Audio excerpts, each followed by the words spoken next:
Hello hi dear friends, welcome to Lakshmi Nair's travel vlogs. നമ്മൾ തിരുച്ചെന്തൂരിൽ തന്നെയാണ്. തിരുച്ചെന്തൂരിലെ ഏറ്റവും പ്രധാനപ്പെട്ട സ്ഥലത്താണ് നിൽക്കുന്നത്. This is a temple city. അതായത് തിരുച്ചെന്തൂരിലെ മുരുക ഭഗവാന്റെ ക്ഷേത്രത്തിൻ്റെ ഗോപുരം പിന്നിൽ കാണുന്നുണ്ട്. അതിൻ്റെ ഫ്രണ്ട് വന്ന് നിൽക്കുകയാണ്. ഇത് വളരെ പ്രധാനപ്പെട്ട മുരുകക്ഷേത്രമാണ്. 6 പ്രധാന മുരുകക്ഷേത്രങ്ങളിൽ ഒരെണ്ണമാണിത്. സാധാരണ ഇതിൻ്റെ പ്രത്യേകത കുറേ പ്രത്യേകതകളുണ്ട്. അതിൽ ഒരു പ്രത്യേകത എന്ന് പറഞ്ഞാൽ സാധാരണയായിട്ട് മുരുക ഭഗവാന്റെ ക്ഷേത്രങ്ങളെല്ലാം തന്നെ ഒരു കുന്നിൻ്റെ മുകളിലോ ഏതെങ്കിലും ഒരു ഹിലി ടെറൈനിലായിരിക്കും, കുറച്ച് ഹൈറ്റിലാണ്. ഇത് സീ ഷോറിലാണ്, കടൽ തീരത്തുള്ള മനോഹരമായ ക്ഷേത്രം. നോക്കിക്കോളൂ, ഇത് ആദ്യ ഗോപുരം കാണുമ്പോൾ തന്നെ അറിയാമല്ലോ. 6 പടൈ വീടെന്നാണ് പറയുന്നത് മുരുക ഭഗവാന്റെ താമസ അല്ലെങ്കിൽ വാസസ്ഥലങ്ങൾ, അബോട്ട്സ്. പടൈ വീടിൽ ഒരെണ്ണമാണിത്, Thiruchendur Murugan temple. Historical significance എന്താണെന്ന് വെച്ചാൽ, ഇതിനെക്കുറിച്ച് പറയാനാണെങ്കിൽ ഇതിൻ്റെ ഒരു യുണീക്ക് ലൊക്കേഷനാണ്. സീ ഷോർ ഞാൻ പറഞ്ഞല്ലോ, കടൽ തീരത്താണിത്. ഇതിൻ്റെ പിന്നിൽ കടലാണ്. പിന്നെ ഈ ഒരു ക്ഷേത്രത്തിൻ്റെ സൈറ്റിൻ്റെ പ്രത്യേകത, മുരുക ഭഗവാൻ സുരപത്മൻ എന്നുള്ള ഒരു രാക്ഷസനെ ഉന്മൂലനം ചെയ്തിട്ട് ആ വിക്ടറിയുമായി ബന്ധപ്പെട്ട് അതിൻ്റെ ആ ഒരു വിജയാഹ്ലാദത്തിൻ്റെ ആ ഒരു സന്തോഷത്തിൽ വന്നിരിക്കുന്ന ഒരു സ്ഥലമാണിത്. ഇത് ദ്രവീഡിയൻ ആർക്കിടെക്ചറൽ സ്റ്റൈലിൽ പണിതിരിക്കുന്നതാണ് ഈ ഗോപുരം. ഇതിനകത്ത് 2 കാര്യങ്ങളുണ്ട്. കടലിനോട് അടുത്ത് തന്നെ ഒരു സീക്രട്ട് വെല്ലുണ്ട്, നല്ലിക്കിണറെന്ന് അതിന് പറയുക. അവിടുത്തെ വെള്ളം കൊണ്ട് കുളിക്കുകയോ അല്ലെങ്കിൽ എന്തെങ്കിലുമൊക്കെ നമ്മൾ സ്നാനം ചെയ്യുമോ, അങ്ങനെ എടുത്താൽ ഒരു മരുന്ന് പോലെ ഒരുപാട് അസുഖങ്ങൾ മാറും എന്ന് വിശ്വസിക്കുന്നു. പിന്നെ സ്കന്ദഷഷ്ഠി ഫെസ്റ്റിവൽ ഇവിടുത്തെ വളരെ വിശേഷപ്പെട്ട ഒരു ഉത്സവം കൂടിയാണ്. അപ്പോൾ ഹിസ്റ്റോറിക്കൽ സിഗ്നിഫിക്കൻസ് എന്ന് പറയുന്നത് തന്നെ, the temple is believe to be the site where lord Murugan defeated the demon Surapadman. അത് ഹിന്ദു മിത്തോളജിയിലെ ഒരു പ്രധാനപ്പെട്ട ഒരു സംഭവമാണ്. അതിൻ്റെ ഒരു പ്രാധാന്യം എന്ന് വെച്ചാൽ മിത്തോളജിയിലുള്ള ഐതിഹ്യത്തിൽ വരുന്നതാണ്. സുരപത്മൻ എന്നുള്ള ഡെമണിനെ നശിപ്പിച്ചിട്ട് കൊന്നിട്ട് മുരുക ഭഗവാൻ വിക്ടോറിയസ് ആകുന്ന കാര്യം. അതായത് ഇത് സിംബോളിക്കാണ്, മുരുക ഭഗവാന്റെ വിക്ടറി ഓവർ ഈവിൾ എന്നാണ് പറയുന്നത്. അപ്പോൾ ഒരു ഈവിളിന് എതിരെയുള്ളൊരു വിക്ടറിയുടെ ഒരു സൂചകവും കൂടിയാണ് ഈ ഒരു ക്ഷേത്രം. ഇതുവഴി നമുക്കിങ്ങനെ മുകളിലേക്ക് പോകാം. ഈ ടെമ്പിൾ വളരെ അൺയൂഷ്വൽ ആയിട്ടുള്ളൊരു ലേ ഔട്ടാണ്. മെയിൻ സാങ്ക്ടം അപ്രോച്ച് ചെയ്യാനായിട്ട് കുറച്ച് പടികൾ ഇങ്ങനെ കയറിയാണ്. സാധാരണ മുകളിലേക്കുള്ള പടിക്കെട്ടുകൾ കയറിയിട്ടല്ലേ ഒരു ക്ഷേത്രത്തിൻ്റെ സാങ്ക്ടോറിയത്തിലേക്ക് പോവുക. പക്ഷേ ഇവിടെ അതിൽ നിന്ന് വ്യത്യസ്തമായിട്ട് കുറച്ച് പടിക്കെട്ടുകൾ താഴേക്ക് ഇറങ്ങുകയാണ് ചെയ്യണത്. ഡിസെൻഡിങ് ഫ്യൂ സ്റ്റെപ്സാണുള്ളത്. വലിയൊരു ഹാളുണ്ട്. അതുപോലെ 124 കൊത്തിയ തൂണുകൾ, കാവ്ഡ് പില്ലേഴ്സ് ഉണ്ട്. വളരെ യുണീക്കായിട്ടുള്ള വുഡൻ ഡോസ് ഉണ്ട്, തടി കൊണ്ടുള്ള വാതിലുകൾ. വാളിൽ ഒരു ഹോളുണ്ടെന്നാണ് പറയുന്നത്, വാൾ ചുവരിൽ. അതിനകത്ത് കൂടി ഓം എന്നുള്ള ഒരു മന്ത്രധ്വനി എപ്പോഴും കേൾക്കാൻ പറ്റുമെന്നും വിശ്വസിക്കുന്നു. വലിയ മണ്ഡപം കണ്ടല്ലോ, ഇതാണ് ഒരു വലിയൊരു ഹാൾ. കയറുമ്പോൾ തന്നെ നമുക്ക് കാണാം താജ് ഹാൾ. ഇതൊരു മണ്ഡപം. ഓക്കെ, അല്ലാണ്ട് അകത്തോട്ട് പോകുമ്പോൾ വേറെ ഒരുപാട് കാര്യങ്ങളുണ്ട്. ഇവിടെ വന്നിരിക്കുന്ന ഭക്തജനങ്ങളെ കണ്ടോളൂ, എല്ലാവരും ഇങ്ങനെ റെസ്റ്റ് എടുക്കുകയാണ്. ഇപ്പോൾ ശരിക്കും നല്ല വെയിലുണ്ട്. ഇവിടെ ഈ തണൽ വൃക്ഷങ്ങളുടെ താഴെ എല്ലാവരും ഒരുപാട് ദൂരെ നിന്നൊക്കെ വരുന്നവരാണ് കേട്ടോ. പിൽഗ്രിമേജ് ടൂർ പോലെ വന്നിട്ട് ഇവിടെ തലമുണ്ടനം ചെയ്യുന്ന വഴിപാടുണ്ട്. അപ്പോൾ അങ്ങനത്തെ കുറേ കാര്യങ്ങളുണ്ട്. അടുത്ത പില്ലർ ഹാള്, നമ്മൾ ഇത് കണ്ടത് ആദ്യത്തെ ഒരു ഹാള്. ഇത് ജസ്റ്റ് ഒരു മണ്ഡപം പോലെ. അത് കഴിഞ്ഞാൽ അടുത്ത മണ്ഡപം, അതും കഴിഞ്ഞിട്ടാണ് വലിയ ഗോപുരം. ഇവിടെ കറങ്ങി നടക്കണമെന്നുണ്ടെങ്കിൽ ബഗി റൈറ്റ് എടുത്താൽ മതി. ഇതിന് ചുറ്റും അവർ കൊണ്ടുപോകും. മധുരയിലൊക്കെ ഇങ്ങനെയാണ്. മധുര മീനാക്ഷി ടെമ്പിളിൻ്റെ ചുറ്റും ഇതുപോലെ ഉണ്ട്. ദർശന് ടിക്കറ്റ് ഉണ്ട്, പൈസ കൊടുത്ത് എടുക്കാം. സ്പെഷ്യൽ ദർശന് പൈസയുണ്ട്, അത് ടോക്കൺ എടുത്താൽ ക്യൂവിൽ നിൽക്കാം. ഇവിടെ ഒരു പ്രത്യേക എൻക്ലോഷറുണ്ട്. അവിടെ ഇങ്ങനെ കല്ലുകൾ പറക്കി വെച്ചിരിക്കുന്നു. അതായത് വീട് നിർമ്മിക്കാൻ ആഗ്രഹിക്കുന്നവർ പ്രോപ്പർട്ടീസ് വാങ്ങാനും വീട് വയ്ക്കാനും അങ്ങനെയുള്ള ഭാഗ്യം കിട്ടാനായിട്ട് പ്രാർത്ഥിച്ചിട്ട് ഇവിടെ എനിക്ക് തോന്നുന്നു ഇതുപോലെ കല്ലടുക്കി വെച്ചിട്ട് പോകുന്നു. ഇത് ഓരോരുത്തരുടെയും പ്രാർത്ഥനകളാണ്. ഇത് മുരുക ഭഗവാൻ സാധിച്ചു കൊടുക്കട്ടെ.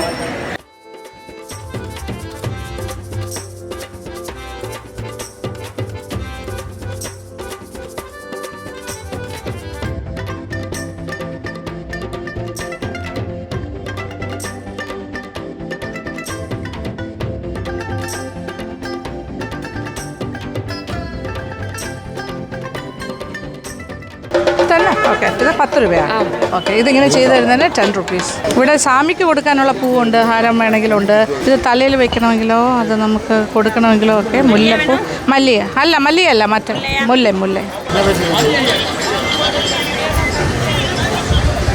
തലയിൽ വയ്ക്കാം. കണ്ട മഴ ഇല്ലേ? ഇത് 100 രൂപയാ?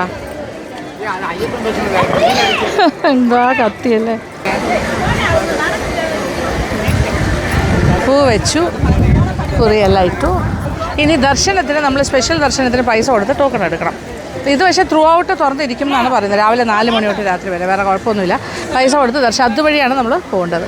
ഇവിടെ ചെറിയ കുട്ടികൾക്കും 60 വയസ്സിന് മേലെ ഉള്ളവർക്കും ഒരു ടാഗ് കൊടുക്കും. ആ ടാഗ് ഉള്ളവർക്ക് ഈ വണ്ടിയിൽ ട്രാവൽ ചെയ്യാം.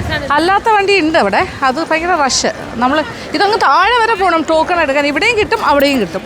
പക്ഷെ എല്ലായിടത്തും ഭയങ്കര റഷാണെന്നാണ് പറഞ്ഞത്. ഇത് ഹൗസ് ഫുള്ള്. ഇതിൽ കയറാൻ ഒരു നിവർത്തിയില്ല. അല്ലെങ്കിൽ നമ്മൾ നടന്ന് താഴേക്ക് പോകാം. Okay, let's see. താഴോട്ട് പോയാൽ കടലിൻ്റെ ആ ഭാഗത്തേക്കാണ് പോകണം കേട്ടോ. ആൾക്കാർ ചെരുപ്പ് ഊരിയിട്ടാണ് ഇവിടെ എല്ലാം നടക്കുന്നത്. അയ്യോ, ഇവിടെ ചെരുപ്പൂരി എങ്ങനെ നടക്കും? ഭയങ്കരമായിട്ട് പൊള്ളും. കണ്ടോളൂ, ഇവിടെ തൊട്ട് അങ്ങനെ ആ ബിൽഡിങ് നോക്കിയാൽ നിങ്ങൾക്ക് മനസ്സിലാവും ഈ ക്യൂ എവിടെ വരെ പോയിരിക്കണമെന്ന്. 4 to 5 hours ക്യൂവിൽ നിൽക്കണം എന്നാണ് പറയുന്നത്. അകത്ത് പോയി ദർശനം ചെയ്യണമെന്നുണ്ടെങ്കിൽ സ്പെഷ്യൽ ദർശനമാണ് 100. ഫ്രീ ആയിട്ടുള്ള ദർശനവുമുണ്ട്. എല്ലാത്തിനും സമയമെടുക്കും. ക്യൂ ഇങ്ങനെ പതുക്കെ നീങ്ങുന്നു. ഈ ക്യൂ ഇങ്ങനെ പോയി ആ മേളിൽ കാണുന്നുണ്ടോ, അവിടെ നിന്ന് പിന്നെ ഇങ്ങോട്ട് വന്ന് ഹോൾ തിങ് ഇത്ര ആൾക്കാർ ക്യൂവിലുണ്ട്. ഇപ്പോൾ നടന്ന് പോണത് കടലിൻ്റെ ഭാഗത്തേക്കാണ്. Bay of Bengal. ഇതാണ് സീ ഷോറിൻ്റെ തീരത്തുള്ള ഈ മനോഹരമായ തൃച്ചെന്തൂരിലെ മുരുകക്ഷേത്രം. ഇവിടുത്തെ തിരക്കും ഇവിടുത്തെ ഓരോ രീതികളും ഒക്കെ കാണുന്നുണ്ടല്ലോ. 100 രൂപ ടിക്കറ്റിൻ്റെ ക്യൂ. ഇതിങ്ങനെ പോയി പടി കയറി അതിനെ മേലെ എത്തും. എന്നിട്ട് അവിടെ നിന്ന് അങ്ങോട്ട് പോകും. പിന്നെ ഈ മേളിൽ നിന്ന് ഇവിടെ നിന്ന് വരുന്നത് ഫ്രീ ആയിട്ടുള്ള ദർശനമാണ്. ഇതിൻ്റെ മേളിൽ നിന്ന് തുടങ്ങുന്നത്. ഇവിടെ ഇത് ഫ്രീ ദർശൻ. ഇതും ഇങ്ങനെ പോയിട്ട് അവിടെ നിന്ന് അങ്ങോട്ട് പോകും. ഇവർ ഇതുവഴി വന്നിട്ട് ഈ സൈഡിലുള്ള സ്റ്റെപ്സ് വഴി അങ്ങോട്ട് പോകും ഡയറക്റ്റായിട്ട്. ബാക്കി നാട്ടുകാർ മുഴുവൻ വെളിയിലുണ്ട്. എവിടെ നിന്നൊക്കെ വരുന്ന ആൾക്കാരെന്നൊക്കെ. ഒരു കാര്യം ആലോചിച്ച് നോക്കിയത് ഉച്ച സമയമാണ്. ഈ സമയത്തെ തിരക്കാണ് ഈ കാണുന്നത്. രാവിലെ 4 മണിക്ക് തുടങ്ങുന്ന തിരക്കാണ്. രാത്രി 10 മണി വരെയും ഓപ്പണാണ് ദർശനത്തിന്. ഇതിങ്ങനെ കണ്ടിന്യൂസ് ആയിട്ട് പോകുന്ന ഒരു ഫ്ലോയാണ്. ക്യൂ പോണോ നോക്ക്. ഇതിങ്ങനെ ഇത് 100 റുപ്പീസാ? 100 രൂപ ക്യൂവാ? 100 രൂപ ക്യൂയുടെ അവസ്ഥ ഇതാണ്. അവിടെ നിന്ന് ഇങ്ങനെയാണ്. ഞാൻ ക്യൂവിൻ്റെ വെളിയിൽ കൂടെ നടക്കുകയാണ് കേട്ടോ. ഇപ്പോൾ ഈ ക്യൂവിൽ നിൽക്കുന്നതിനൊരു ആഘോഷമാണ്. കാരണം ഇവിടെ കച്ചവടക്കാർ വന്നിട്ട് അവർക്ക് കട്ട് ഫ്രൂട്ട്സ് പിന്നെ എന്താ ബോംബെ മുട്ടായൊക്കെ വിൽക്കുന്നു. അത്രയും നേരം നിൽക്കണമല്ലോ. അപ്പോൾ അവർക്ക് എന്നാ വില? 20 40 റുപ്പീസ്. തരാം മതി. ഇതിങ്ങനെ വിൽക്കാൻ നിൽക്കുക. ക്യൂവിൽ നിൽക്കുന്നവരാണ് മേടിക്കുന്നത്. മനസ്സിലായില്ലേ? സ്നാക്സ് എല്ലാം. കാര്യം അത്രയും നേരം ഇങ്ങനെ നിൽക്കുമല്ലേ. അപ്പോൾ കഴിച്ച് പതുക്കെ പോകാൻ പറ്റുള്ളൂ. ഈ വരി മൊത്തം ആൾക്കാർ വിൽക്കാനായിട്ടുള്ള സാധനങ്ങളായിട്ട് നിൽക്കുന്നുണ്ട്. ഇത് അങ്ങോട്ട് നോക്കിയാൽ കാണാം. ചായ കൊണ്ടൊരു ആള്, ചായ, കോഫി, കട്ട് ഫ്രൂട്ട്സ്. ഈ ക്യൂ ഇങ്ങനെ പറഞ്ഞല്ലോ, ഒരു 4-5 മണിക്കൂർ കൊണ്ട് മാത്രമേ ക്യൂ തീരുള്ളൂ. അപ്പോൾ ക്യൂവിൽ നിൽക്കുന്നവർ തന്നെയാണ് ഇതൊക്കെ മേടിക്കുന്നത്. അതായത് ചായ കൊടുക്കുന്നു, പാല് കൊടുക്കുന്നു, കോഫി കൊടുക്കുന്നു. ഞാൻ പാരലൽ ഒരു ക്യൂവിൽ സൈഡിൽ കൂടി നടന്നുകൊണ്ടിരിക്കുവാണ്. ഇതിനകത്ത് കയറി ഞാൻ എപ്പോൾ വെളിയിൽ ഇറങ്ങാൻ പറ്റുമെന്ന് അറിയില്ല. അതിനകത്ത് ഐസ് വാട്ടർ വിൽക്കാനുള്ള ആ ചേട്ടനുണ്ട്. കാര്യം അത്ര ക്ഷീണം ഉണ്ടാവില്ല. ഇരിക്കാനുള്ള സംവിധാനമൊന്നുമില്ല. നിന്ന് പോട്ടെ. വിശറി കുറേ കച്ചവടം നടക്കും ഇവിടെ. ഇവിടെ എന്തോ ചെറിയൊരു പൂജയ്ക്കുള്ളൊരു സംഭവം കാണുന്നു. ഭഗവാന് വേണ്ടിയിട്ടുള്ള കാര്യങ്ങളാണ്. കടലിൻ്റെ ഈ ഭാഗം ഫെൻസ്ഡാണ്. വൈകുന്നേരം ആകുമ്പോൾ ക്ലൈമറ്റ് കംപ്ലീറ്റ് മാറും. നല്ല പ്ലസൻ്റ് ആകും. വെയിലൊക്കെ മാറി കടൽക്കാറ്റും മനോഹരമായ ദൃശ്യമാണ്. അപ്പോഴും ക്യൂ ഇങ്ങനെ ഉണ്ടാകും. കാര്യം പിന്നാലെ ആൾക്കാർ വരുന്നുണ്ടല്ലോ. അങ്ങനെ പോണു. അങ്ങനെ കയറി ഇങ്ങനെ ചുറ്റി. ഞാൻ ഇത്രയും തിരക്കുള്ളൊരു ക്ഷേത്രം കണ്ടിട്ടില്ല കേട്ടോ. ഫസ്റ്റ് ടൈം ഇത്രയും കാണുന്നത്. അത്രയ്ക്ക് ആൾക്കാർ വിശ്വാസികൾ ഇവിടെ വരുന്നവരാണ്. അത് തന്നെ മനസ്സിലാക്കാമല്ലോ ഭഗവാന്റെ ശക്തി എത്രയാണ്. പ്രായമുള്ള ആൾക്കാരെയൊക്കെ ട്രാൻസ്പോർട്ട് ചെയ്യുന്നതാണ് പോലീസ്. അവർക്കെല്ലാം ടാഗ് ഉണ്ടാവും. ടാഗ് കയ്യിൽ. അമ്മേ അയ്യോ ഞാൻ പോടും. എന്താ പറയുക, ഇത് കണ്ടിട്ട് വരുന്നതാണ് ഫുഡ് കഴിക്കാൻ. എൻ്റെ കയ്യിലിരിക്കുന്ന വാട്ടർ മെലോൺ തട്ടിയെടുക്കാൻ വരുവാണ് ആ പശു.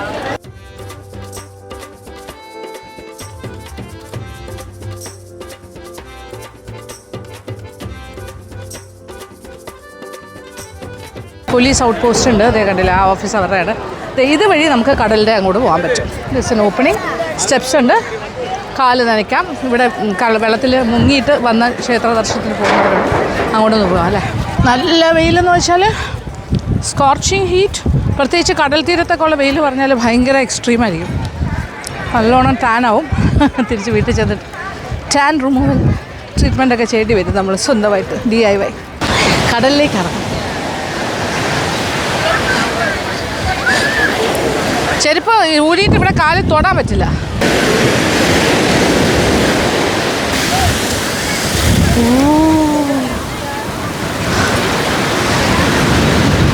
ഈ ചൂടത്ത് ഈ ഒരു വെള്ളത്തിൻ്റെ തണുപ്പെന്ന് പറഞ്ഞാൽ ഇതാണൊരു ആശ്വാസം. അപ്പോൾ ഇവിടെ നോക്കി നമുക്ക് ഭഗവാനെ പ്രാർത്ഥിക്കാം. ആ ഒരു പ്രോക്സിമിറ്റിയിൽ നമുക്ക് കാണാമല്ലോ ഈ കടൽ തീരത്ത് നിന്ന് നോക്കുമ്പോൾ ഗോപുരം.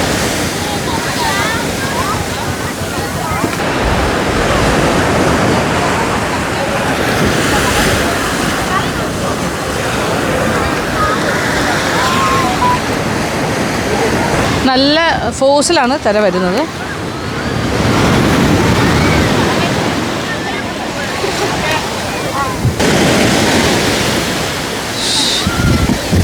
നല്ല ബ്ലൂ സീ.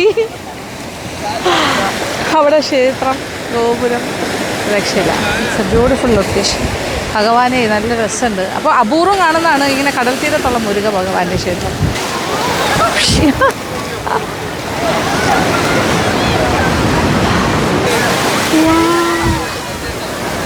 ഇതൊരു പുണ്യതീർത്ഥം പോലെയാണ് നമ്മളിവിടെ കാണുന്നത്, ഈ കടലിൻ്റെ ഈ ഭാഗം.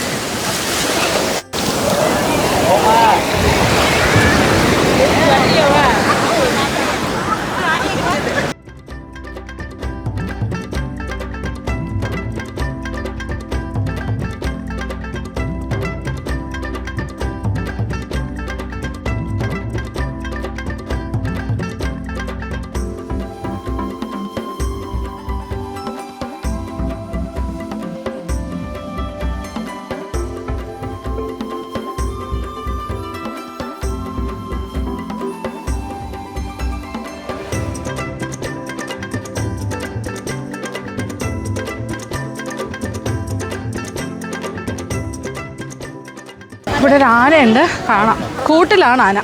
കിട്ടുന്ന തണൽ സ്ഥലങ്ങളിലൊക്കെയാണ് ആൾക്കാരിരിക്കുന്നത്, മണ്ഡപങ്ങളിലും മരച്ചുവട്ടുകളിലും ഒക്കെ ആയിട്ട്. അത്ര വെയിലാണിപ്പോൾ. ഇവിടെയൊക്കെ നല്ല കാറ്റുണ്ട്, പക്ഷേ വെയിലിൻ്റെ ഒരു ഏരിയ ഉണ്ട്. അമ്മ. അപ്പോൾ ഇവിടെ പ്രാർത്ഥിക്കാൻ അകത്ത് കയറി തൊഴാനൊക്കെ ഈ ക്യൂ ഭയങ്കരമായിട്ടുണ്ട്. പിന്നെ രാവിലെ വന്നാൽ വെയിലിനെങ്കിലും ഒഴിവാക്കാം. ഏർലി മോർണിംഗ് 4 മണിക്ക് തുറക്കുന്നതാണ് ഈ ക്ഷേത്രം. രാത്രി 10 മണിയുണ്ട്, അല്ലെങ്കിൽ വൈകുന്നേരം വരെ. ഈ സമയം ഹോട്ട് ടൈമാണ്, പക്ഷേ എനിക്ക് ഈ ഒരു സമയത്തെ വരാൻ പറ്റുള്ളൂ. നമ്മൾ ഒരുപാട് കാര്യങ്ങളുടെ ഇടയിലാണ് ക്ഷേത്രത്തിലേക്ക് വരുന്നത്. അപ്പോൾ ഓരോ ടൈം വെച്ചിട്ടാണ് നമ്മൾ ഓടുന്നത്. ആൾക്കാരിങ്ങനെ റെസ്റ്റ് എടുക്കുകയാണ്, കുറേ ആൾക്കാർ ഇങ്ങനെ നടക്കും. പിന്നെ അന്നദാനം ഉണ്ട് ഒരു ഏരിയ, അവിടെയും ഫുൾ ക്യൂ. ആന അതേ കുറിയൊക്കെ ഇട്ട് ആനകത്ത്. ഇവിടെ ലേഡീസ് ഇങ്ങനെ പൂ കെട്ടിക്കൊണ്ടിരിക്കും. ഇവിടെ പൂ കച്ചവടമുണ്ട്. ഇതൊക്കെ ഒരുപാട് പേരുടെ ഉപജീവന മാർഗം കൂടിയാണ് ഓരോ ക്ഷേത്ര പരിസരവും.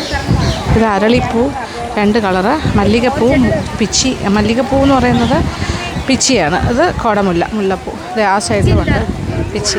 അത് പിച്ചി, നല്ല കംപ്ലീറ്റ് വിടർന്ന പിച്ചി, മുല്ല.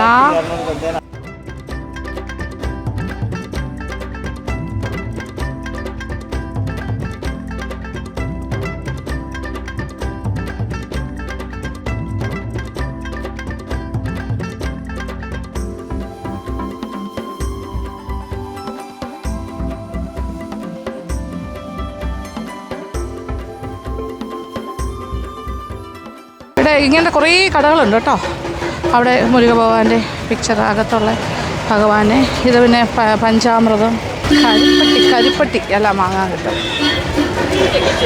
വേണ്ട, അത് പനയോലയുടെ ചെറിയ ചെറിയ ബോക്സിലാണ് കരിപ്പട്ടി. ഇത് കരിപ്പട്ടിയാ? സ്പെഷ്യലാണ് ഇവിടുത്തെ കരിപ്പട്ടി എന്ന് പറയുന്നത്, നല്ലതാണ്.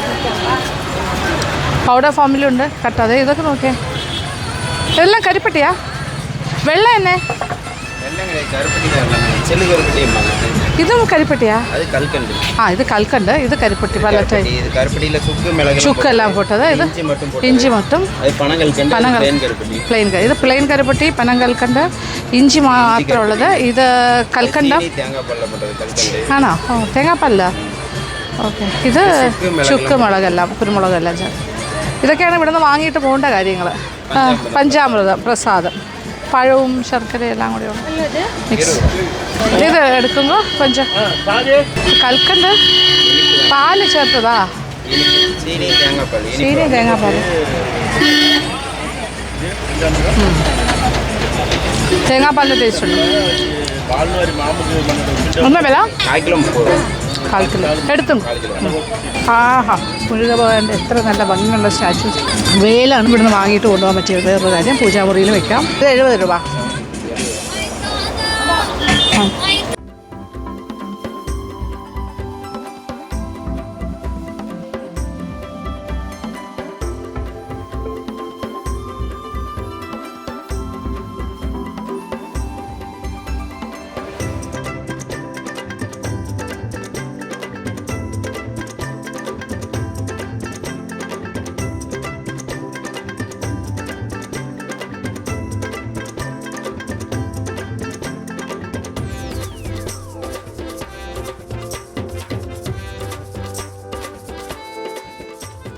അങ്ങനെ ശരവണ ഭവൻ്റെ മുന്നിൽ എത്തിയിരിക്കുകയാണ്. നമ്മളുടെ ലഞ്ച് ഇവിടെയാണ്. Quality is very important. ഇതൊരു ബ്രാൻഡാണ്. നല്ല ഊണാണ് ഇവിടുത്തെ. അങ്ങനെ തിരുച്ചെന്തൂർ മുരുക ഭഗവാന്റെ ക്ഷേത്രത്തിൽ നിന്ന് നേരെ വന്ന് അവിടുത്തെ ചൂട്, വെയിൽ, പക്ഷേ ഒരു വല്ലാത്തൊരു എക്സ്പീരിയൻസ് ആയിരുന്നു കേട്ടോ. ഇതുപോലൊരു ക്ഷേത്രം ഞാൻ കണ്ടിട്ടില്ല. എന്ത് തിരുപ്പതി ഭഗവാൻ അവിടെ ഇതുപോലെ ക്യൂസ് ഭയങ്കര ക്യൂ ആണ്. പക്ഷേ ഇവിടെ ഇങ്ങനെ ഞാൻ കാണുന്നത് വളരെ ചെറിയ കുട്ടിയായിരുന്നപ്പോൾ പണ്ട് പോയിട്ടുണ്ട്. പിന്നെ അത് കഴിഞ്ഞിട്ട് നമ്മൾ ഫ്ലേവേഴ്സ് പിന്നിക്ക് വേണ്ടി പോയിട്ടുണ്ട്. പക്ഷേ അതിൽ നിന്നൊക്കെ മാറ്റം. ഓക്കെ, നേരെ ശരവണഭവൻ്റെ തണുത്ത AC ഡൈനിങ് ഹാളിൽ കയറിയിരിക്കുകയാണ്. അപ്പോൾ ഇവിടെ സ്പെഷ്യൽ മീൽസാണ് പറഞ്ഞിരിക്കുന്നത്. സാപ്പാട് സ്പെഷ്യൽ മീൽസ്. ചപ്പാത്തിക്ക് ഡാൽ ഇട്ടു മേഡം. ഓക്കെ, ചപ്പാത്തിക്ക് സൈഡ് ഡിഷ് ഡാൽ. ഓക്കെ, ചപ്പാത്തി സൈഡ് ഡിഷസ് ദാൽ, ചപ്പാത്തി ദാൽ. പിന്നെ ഇത് സ്വീറ്റാണ്, പായസം പോലെ. ഇത് സ്വീറ്റല്ല, ഇതെന്താണ് അതൊന്നും മനസ്സിലാവില്ല. ഓക്കെ, വടയുണ്ട്, തൈര്, പലതരം കൂട്ട്, വത്തക്കുളമ്പ്, സാമ്പാർ, രസം, പിന്നെ ചോറ് വരും. ഇത് കണ്ടോ, പൊടി, നെയ്യ്, ചൂട് ചോറ്, അപ്പളം. ഇതെങ്ങനെ ചെയ്യേണ്ടതെന്ന് അറിയാമോ? നമ്മൾ ഇതെല്ലാം എടുത്ത് പുറത്ത് വയ്ക്കണം. All the curries. Vathakuzhambu my favourite. പാത്രത്തിന് ചുറ്റും എടുത്ത് വെച്ച് കഴിഞ്ഞു. ഇത് രണ്ടാമത് നമുക്ക് പ്ലേറ്റിലേക്ക് മാറ്റാം. അതെ, ഇത് മുളകുണ്ട്, വറുത്ത മുളക്. ചപ്പാത്തി ഫസ്റ്റ്. ഇതിന് ദാലാണ് അവർ പ്രൊവൈഡ് ചെയ്തിരിക്കുന്നത്, ഇന്നത്തെ സ്പെഷ്യല്.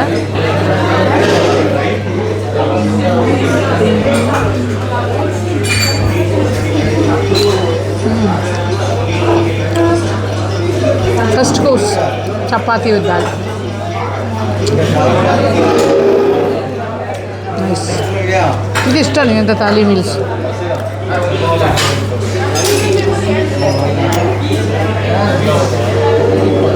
ഇത് കഴിഞ്ഞിട്ട് കുറച്ച് ചോറും, പൊടി, നെയ്യ്, പിന്നെ നമ്മൾ വത്തക്കുളമ്പ്. ഞാൻ സാമ്പാർ വയ്ക്കില്ലല്ലോ, അതിന് പകരം വത്തക്കുളമ്പ്. ചപ്പാത്തി കഴിഞ്ഞു. നല്ല ചൂട് ചോറെടുക്കുന്നു കുറച്ച് ആദ്യം. യെസ്, പൊടി ഇടാം.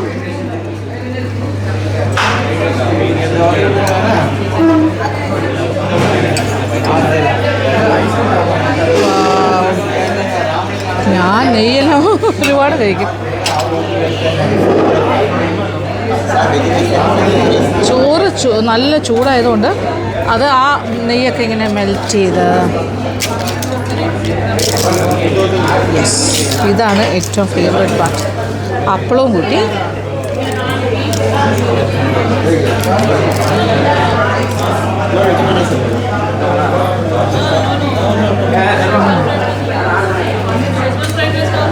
എനിക്ക് ഇപ്പോൾ വളരെ കൂടുതൽ ഉപ്പ് കഴിക്കുന്ന ആളാണ്. അതുകൊണ്ട്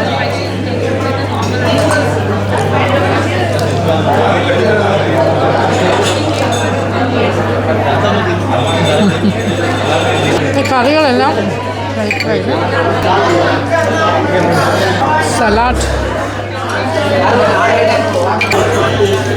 കുറച്ച് ചോറും കൂടി എടുത്തിട്ട്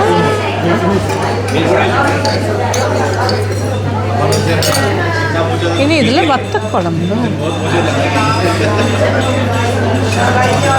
സാമ്പാർ കഴിക്കുന്ന ആൾക്കാരാണെങ്കിൽ ഈ സമയത്ത് സാമ്പാറായിരിക്കും ആദ്യം എടുക്കുന്നത്. ആഹാ ഹാ ഹാ.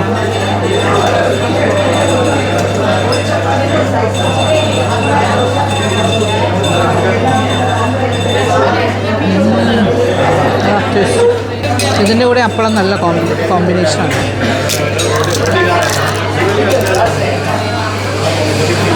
ഈ ഇത് ചീര ആണ്, മഷിയ. ഇത് നമ്മുടെ അവിയൽ പോലും ഉണ്ട്.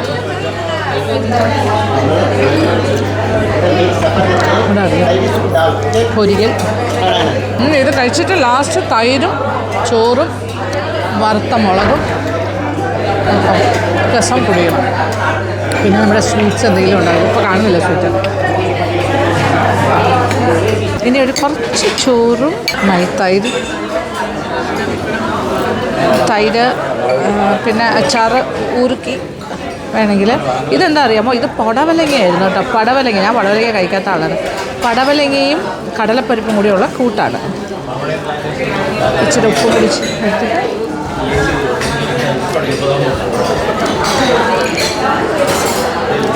അടച്ച് മുളക്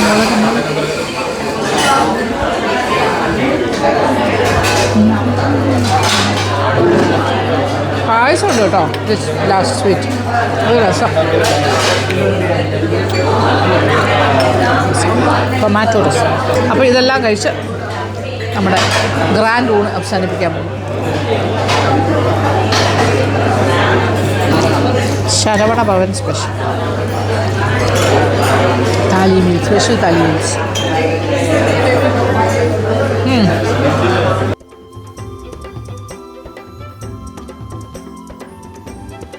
എല്ലാം കഴിഞ്ഞിട്ട് ഒരു മോസംബി ജ്യൂസ് കൂളിംഗ്. അങ്ങനെ ശരവണ ഭവനിൽ നിന്നും ഭക്ഷണം കഴിഞ്ഞ് ഇതാ ഇറങ്ങുന്നു. Full meals. എൻ്റെ ദൈവമേ, എൻ്റെ വയറ് പൊട്ടാറായി. കഴിച്ച് കഴിഞ്ഞിട്ട് ഇങ്ങനെ പറഞ്ഞുകൊണ്ട് നടക്കുകയാണ്, വയറ് പൊട്ടാറായി. അവസാനം ഒരു മോസംബി ജ്യൂസ് വരെ കുടിച്ചു. അങ്ങനെ നല്ലൊരു പോസിറ്റീവ് ഡേ. ഭയങ്കര നല്ലൊരു ഫീലാണ് ഇവിടെ തിരുച്ചെന്തൂരിൽ വന്നിട്ട്. ക്ഷേത്ര ദർശനവും അവിടുത്തെ ഒരു പോസിറ്റിവിറ്റി എന്നൊക്കെ നമ്മൾ പറയില്ലേ, അത് സംഭവം. പിന്നെ അത് കഴിഞ്ഞിട്ട് നല്ലൊരു വെജിറ്റേറിയൻ ഭക്ഷണം. ഇവിടെയൊക്കെ അത് ടൂറിസ്റ്റ് ബസ്സുകളുടെ ബഹളമാണ്. നോക്കൂ, ഇവിടെ ഒരു ബ്ലോക്കാണ്. ഇവിടെയൊക്കെ കുറേ ഹോട്ടൽസാണ് കേട്ടോ. ഇതൊരു ഹോട്ടലിൻ്റെ ഫസ്റ്റ് ഫ്ലോറിലാണ്. ദാറ്റ് ഈസ് ഇവിടുത്തെ SR ഹോട്ടലാണ്. ഇത് സ്റ്റേ ചെയ്യാനായിട്ട് ആൾക്കാർ വരുന്ന സ്ഥലം തന്നെയാണ്. ഞങ്ങളിവിടെ ഇന്നലെ ചോദിച്ചപ്പോൾ ഇവിടെ റൂംസ് അവൈലബിൾ അല്ലായിരുന്നു. ആക്ച്വലി ഫാമിലി റൂം മാത്രമേ ഉണ്ടായിരുന്നുള്ളൂ. പിന്നെ അത് ഭയങ്കര റഷാണ് ഇവിടെ. അവരുടെ ഫസ്റ്റ് ഫ്ലോറിലാണ് ശരവണ ഭവൻ ഫംഗ്ഷൻ ചെയ്യുന്നത്. ബ്ലോക്ക്. നമ്മുടെ കാർ അവിടെ പാർക്കിങ്ങിൽ ഇട്ടിരിക്കുന്നു. പക്ഷേ ഇവിടെ ഇന്നലെ റൂം കിട്ടാത്തത് നന്നായി. കാരണം എന്താ വെച്ചാൽ നമുക്ക് അതിനെക്കാട്ടി നല്ലൊരു ഹോട്ടൽ കിട്ടും, അതും പുതിയ ഹോട്ടൽ. അങ്ങനെ തൃശ്ശെന്തൂരിലെ പ്രധാനപ്പെട്ട ഒരു ദിവസം തന്നെയായിരുന്നു ഇന്നത്തെ.